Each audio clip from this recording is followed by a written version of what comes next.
NCERT guidance channel में आपका स्वागत है। आज हम इस वीडियो में एनसीईआरटी ज्योग्राफी की जो 11th क्लास की बुक है उसका सेकंड चैप्टर स्टार्ट कर रहे हैं।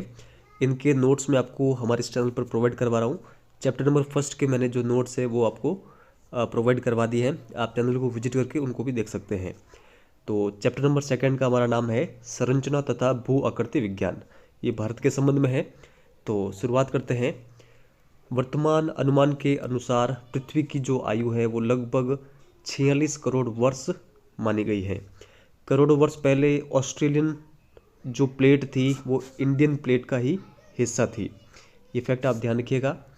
भूवैज्ञानिक संरचना और सेल समूह की भिन्नता के आधार पर भारत को 3 भूवैज्ञानिक खंडों में विभाजित किया जाता है। तो भारत के 3 भूवैज्ञानिक जो खंड है वो कौन कौन से हैं। फर्स्ट है प्रायद्वीपीय खंड, सेकंड हिमालय और अन्य अतिरिक्त प्रायद्वीपीय पर्वतमालाएं, तीसरा है सिंधु गंगा ब्रह्मपुत्र मैदान।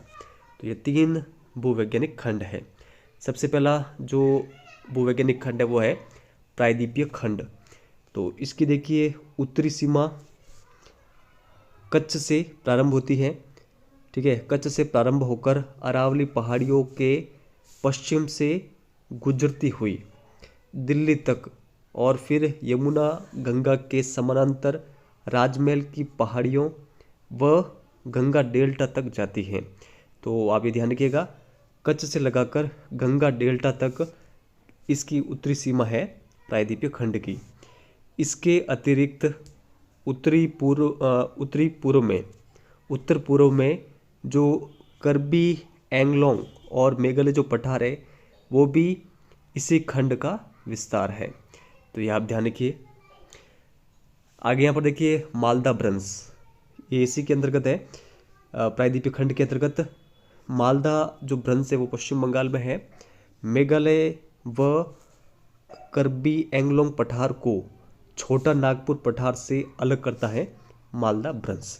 तो ये आप ध्यान रखिएगा, इन दोनों पठारों को छोटा नागपुर पठार से अलग करता है मालदा ब्रंश। प्रायद्वीप मुख्यतः प्राचीन नाइस और ग्रेनाइट से बना है। ये भी इंपॉर्टेंट फैक्ट है। कैम्ब्रियन कल्प से यह भूखंड एक कठोर खंड के रूप में खड़ा है। यहाँ पर देखिए इस प्रायद्वीपीय खंड में कुछ रिफ्ट घाटियाँ हैं। तो ये आप ध्यान रखिएगा, नर्मदा की, तापी की और महानदी की। ब्लॉक पर्वत भी है जो है सतपुड़ा। ये आप ध्यान रखिएगा। प्रायद्वीप में अवशिष्ट पहाड़ियाँ पाई जाती है। कौन कौन सी है?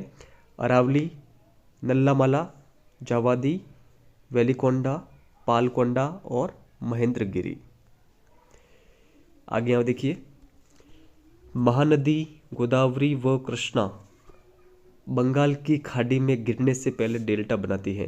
तो एग्जाम में ऐसा प्रश्न आ सकता है कि कौन सी नदियाँ डेल्टा बनाती है, नहीं बनाती है। तो ये जो नदियाँ हैं ये डेल्टा बनाती हैं।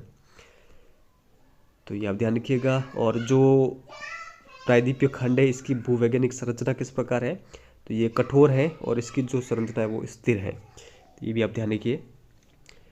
सेकंड भूवैज्ञानिक खंड है हिमालय और अन्य अतिरिक्त प्रायद्वीपीय पर्वतमालाएं।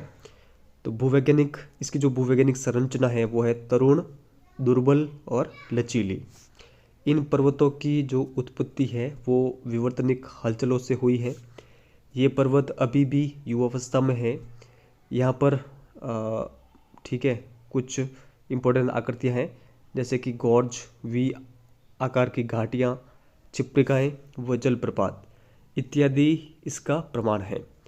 तो ये देखिए सेकंड भूवैज्ञानिक खंड है, इसके अंतर्गत इतने फैक्ट दे रखे थे बुक में, ये जो कि इम्पोर्टेंट है आप ये ध्यान रखिए। आगे है सिंधु गंगा ब्रह्मपुत्र मैदान।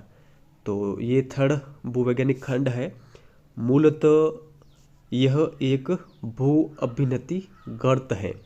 तो ये आप ध्यान रखिएगा, ये एक भू अभिनति गर्त है। इसका निर्माण हिमालय पर्वतमाला निर्माण प्रक्रिया के थर्ड चरण में हुआ था, लगभग 6.4 करोड़ वर्ष पूर्व।